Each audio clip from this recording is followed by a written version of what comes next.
Hey guys, it's Alex from 7th Hour Films, and today I will be reviewing the first episode of the new show Star Trek Discovery. This episode is called the Vulcan Hello.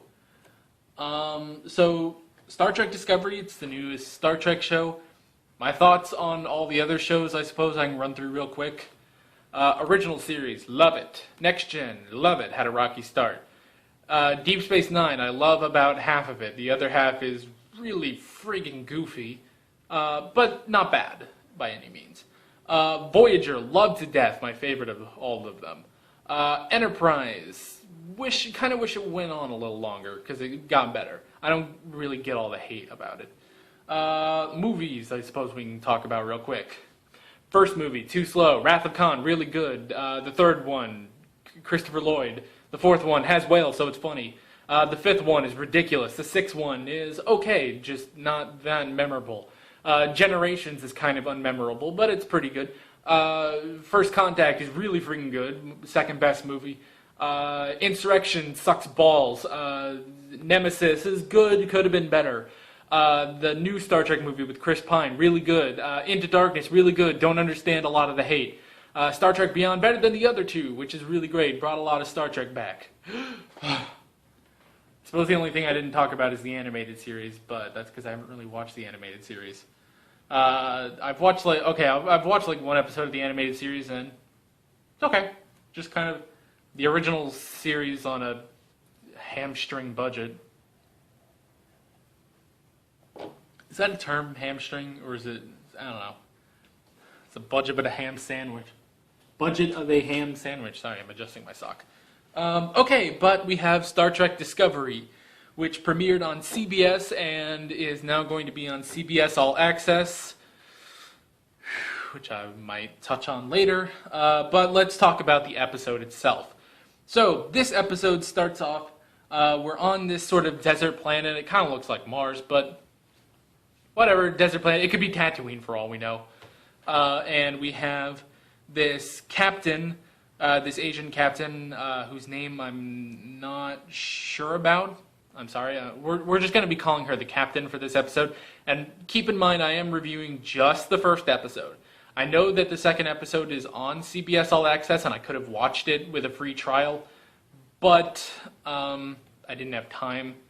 The episode already came on kind of late, and I didn't have time to watch the second episode. So, yeah. So we're only reviewing the first episode, people. So I'll tell you when the episode cuts off, and no spoilers for the next episode in the comments section. Let's keep this episode 1 centered. With that in mind, we are going to be talking spoilers for the first episode.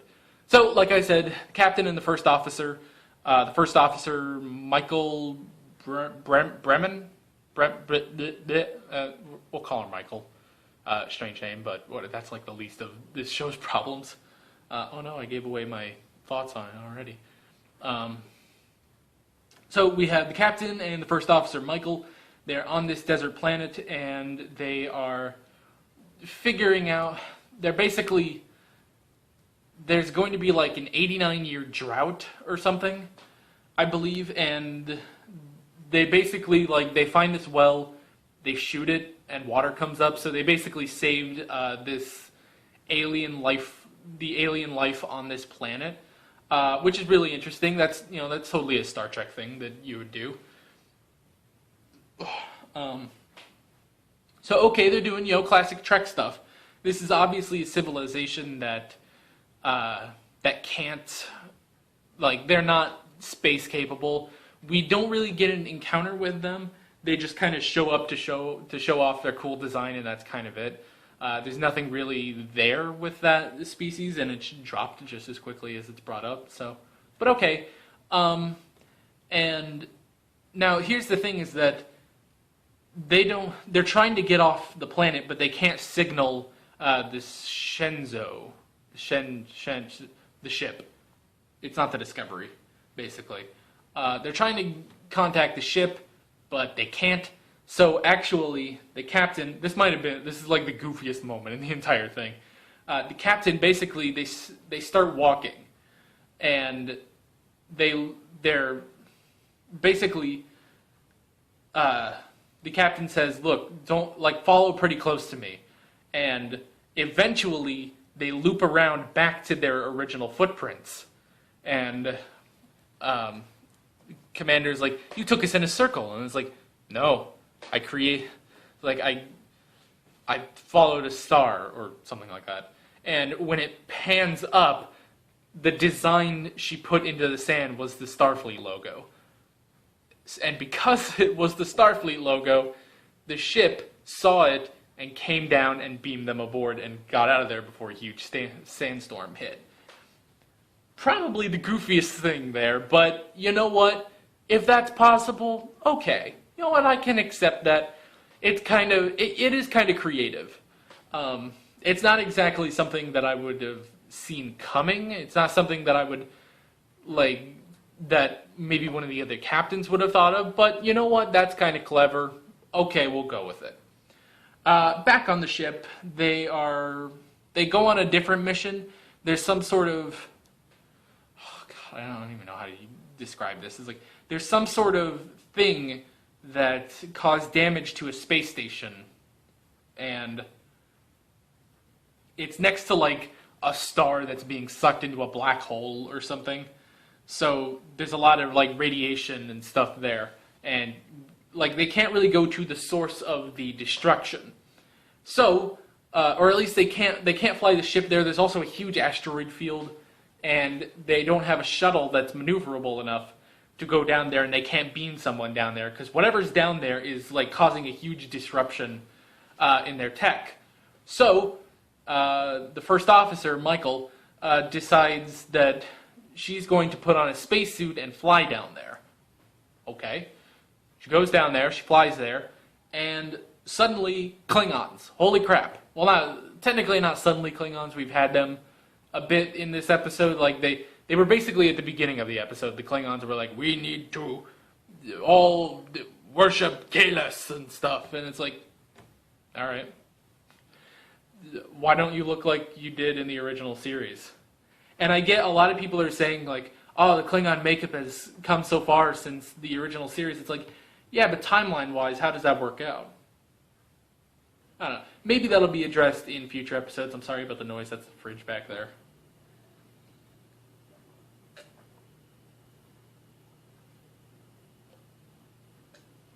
Oh. Holy crap. Sorry. My mouth and my throat are starting to dry up.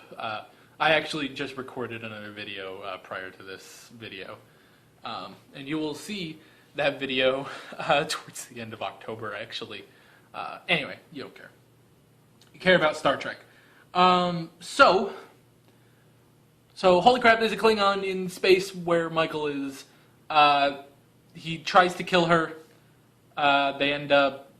She ends up killing him by, she uses her thrusters to knock into him, and that causes his bat'leth to pierce his chest. He ends up dying. So the Klingons aboard this ship decide it's time to rally all the Klingons to attack this Federation ship. And oh wow, we're actually going quite through the episode. It's a bit of a slow episode, so if it seems like I'm actually going pretty fast describing the plot, there isn't a whole lot. This is meant to be a two-parter, but again, I'm only reviewing episode 1 because that's the only one that aired on television, and I'll rant about that in a minute. So the Klingons basically, well, okay. Michael gets back to the ship. She has a lot of radiation burns, and the crew doesn't know that there's a Klingon out there. And she goes in, she says, there's a Klingon out there. Oh, excuse me. There's a Klingon out there. The Klingons are here. We have to do something. The Klingons are here. Holy crap, Klingons. And the captain is like, no one's seen a Klingon in like 100 years. And I'm thinking, what? How does that... What? So that's kind of confusing, but at the same time, it's like, okay, well, we haven't really heard that. And it's like, okay, well, this is 10 years before the events of the original series, and the Klingons were a big threat in that. It's like, okay, how have they not been seen in 100 years? Also, how long ago was Enterprise? Because in Enterprise, they made first contact with the Klingons in, like, Oklahoma. So, I don't know. I'm honestly kind of wondering because... And I know it's a difference in timeline, but in the new movies when Scotty says, like, yeah, I beamed away Admiral Archer's prized beagle. It's like, well, where is it? And I'll tell you when he comes back. It's like, how old is this dog? It's like, is this dog like 200 years old or something? But, I don't know. Not important.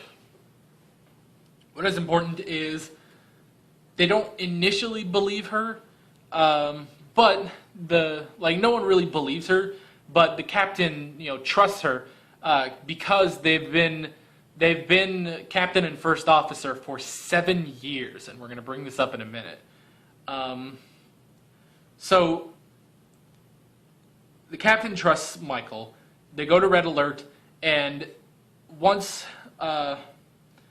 Michael gets all healed up, she actually calls Sarek, Spock's father, and tells him that that they found Klingons. And it's revealed that, I guess, her home and her parents were destroyed by Klingons. So she has, like, this, she basically wants revenge on the Klingons. And she wants to, like, destroy them all, basically. And so she's kind of consoling Sarek on it until eventually a beacon is lit up, basically. It's a Klingon beacon, which is as bright as a star, and that is supposed to signal all the other Klingons in the quadrant to converge on this point at the beacon. Okay, problem. They wouldn't be able to find that. Light takes a while. Light is not fast. That's why in Star Trek they invented the warp drive, to be faster than light. They say in this that they're about 3 light years from a nearby station. To them, that's nothing. You warp over there, boom, you come back, and you're all good. It would take 3 years for the light of this beacon to reach that space station. And even Sarek is like, oh, we've heard reports of a new star in your area. It's like, no, you wouldn't be able to see that. It would take billions of years for that light to reach Vulcan. No, that's horrible. No. It's like, look, I get it. You want this, weird, fancy beacon for the Klingons, but why not just call the other Klingons? Why do you need this beacon that scientifically does not work?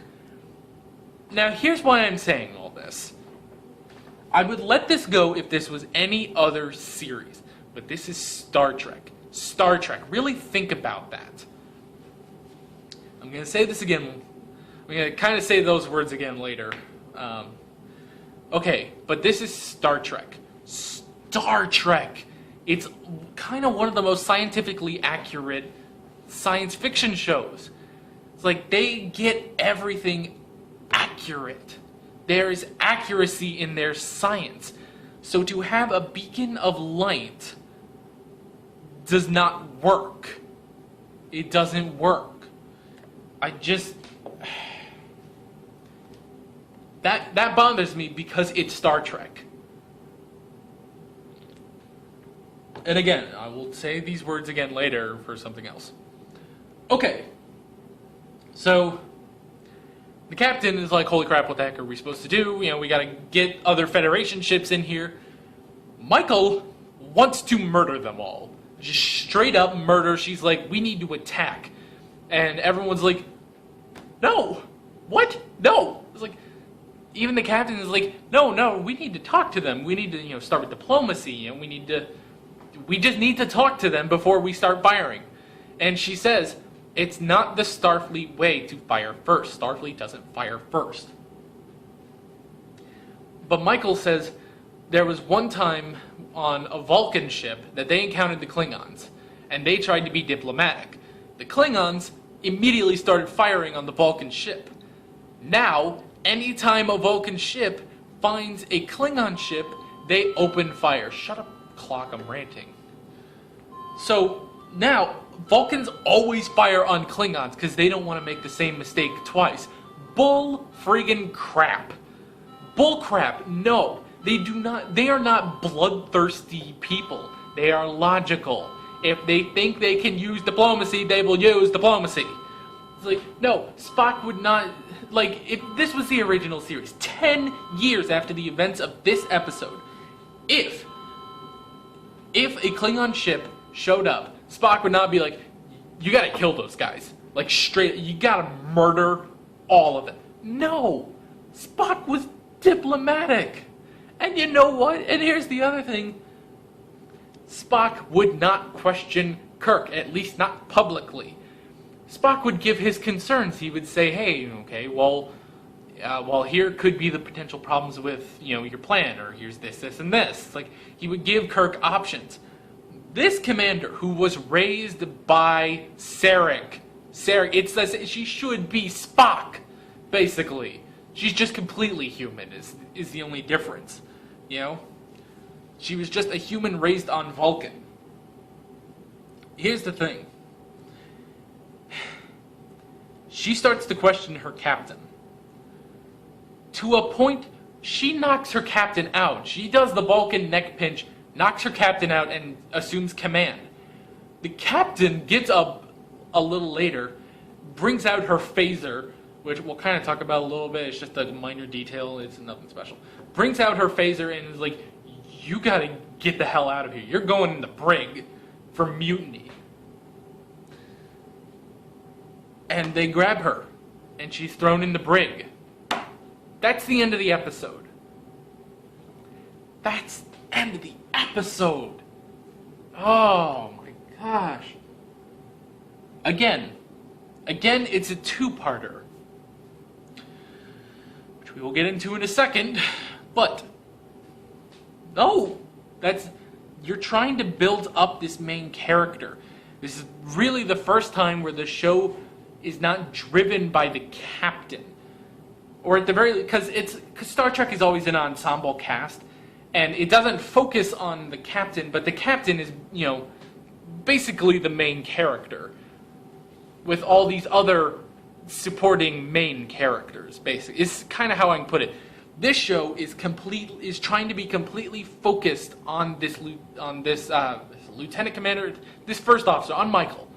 She's not a good character, though. At least so far. Now, here's the thing. Here's the silver lining in all of this. It's Star Trek. I know this is not what I was originally going to say this for, but this is Star Trek. Think about that. Every Star Trek show starts off rocky. This is particularly rocky, but every show starts off rocky. Have you ever gone away from a Star Trek show being like, oh yeah, that first season, that was the best? No one says that. Do people like the first seasons? Oh, of course they do. I love the first seasons of these shows. But by God, are they not that great? Because the show is still trying to find its footing. It's still trying to find what it is, what it wants to be. And honestly, it's the exact same thing for Star Trek Discovery. Was this a rocky start? Of course it was. But it's still Star Trek. So I'm willing to give it a chance. Maybe in the next episode, she learns her lesson. There was a similar situation in this on Voyager. Freaking clock, shut up. There was a similar situation to this in Voyager. Lieutenant Paris did something he wasn't supposed to do. He defied orders, and it was kind of mutinous. So Janeway put him in the brig and stripped him to ensign. Think about that. He was demoted to ensign. That's kind of what we need here. We need this commander to be demoted and put under a commander or put under someone who can control her. She basically just needs to be knocked down a peg. That's basically it. And if she understands the consequences of her actions and feels truly sorry about it and wants to improve, hallelujah! Then great, then let's go with Star Trek. That's just great. But from what I've seen right now in this first episode, it could be better. Honestly, it could be better. It's not horrible, but it could be better, and I hope it does get better. Now, the problem with that, I am not going to be watching the next episode anytime soon. I'm not going to be watching the rest of the season anytime soon.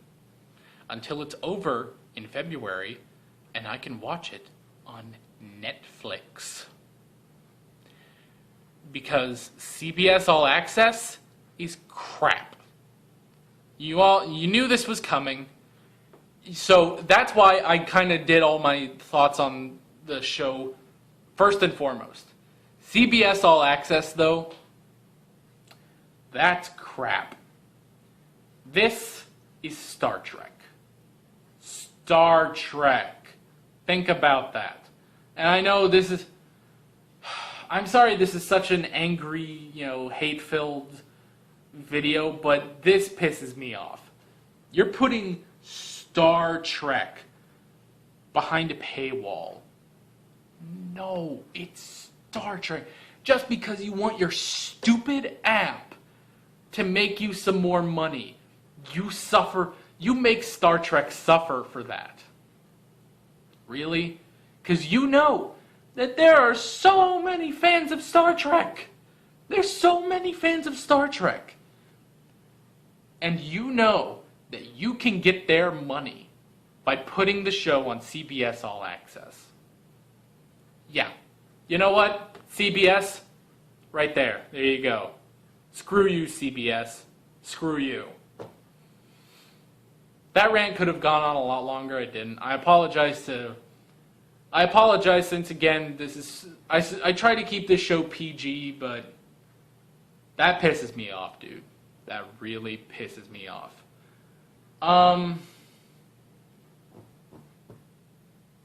Something else I was going to talk about. Oh, yeah, the technology. Technology seems a little too far advanced on this show. I suppose, especially when you consider this is just before the original series, this seems way too advanced. They have holograms. They're not supposed to have holograms yet in Star Trek. I don't know. And especially because of the high budget. Like, it's okay if you want the high budget and the great visual effects. I'm fine with that. That means the Star Trek show looks better. But if you were to go from this to the original series, come on. And the reason I bring this up is because the phasers and the communicators are the exact same communicators and phasers from the original series. It's the same. And when a door opens, you hear that sound effect from the original series. This does not look like the original series in 2017. This looks like a movie. It looks like the movies. But it's not 10 years before the new movies. It's 10 years before the original series. So, that's kind of that. I can let that go again. And so, yeah. Like I said, my final thoughts are Star Trek Discovery. Pretty rocky start. They're all rocky starts. It can get better. It can. It can get better. I want it to get better. I want this to be a good Star Trek show. And CBS, no. Stop with your All Access crap. Put it on Netflix. You put it on Netflix internationally. That really pisses me off. It's on Netflix internationally. Put it on Netflix in Canada and the United States. Why are we screwed? We can't afford another streaming service. Let it go. Put it on Netflix. Put it on television. And if it's because you dropped $6 million into this show, don't do that. Drop $5 million next season. Why $6 million? Don't do that. You know, take $1 million, put it on something else. Especially because, and I actually did have to go to CBS All Access to watch the rest of the show. Because the show was pushed back because of football. So the show was pushed back in its time slot. My DVR only records the time slot. So I missed the last 15 minutes because of football. Because the morons that run CBS put Star Trek on the same night as football. So I went over to the CBS All Access app, used the free trial. That was awful. That was a horrible stream. That was not good. What? That was not good. It was a horrible streaming experience. But I am hopeful for Star Trek Discovery. I will review it once it comes on Netflix. CBS. And yeah, it's been 27 minutes. I have to get back to studying for my college classes. Yeah. End cards are going to pop up right about now. You can click on those. You can follow 7th Hour Films on Twitter at 7th Hour Films, and that's basically it. I'm Alex from 7th Hour Films, and I will see you guys next time. Take care.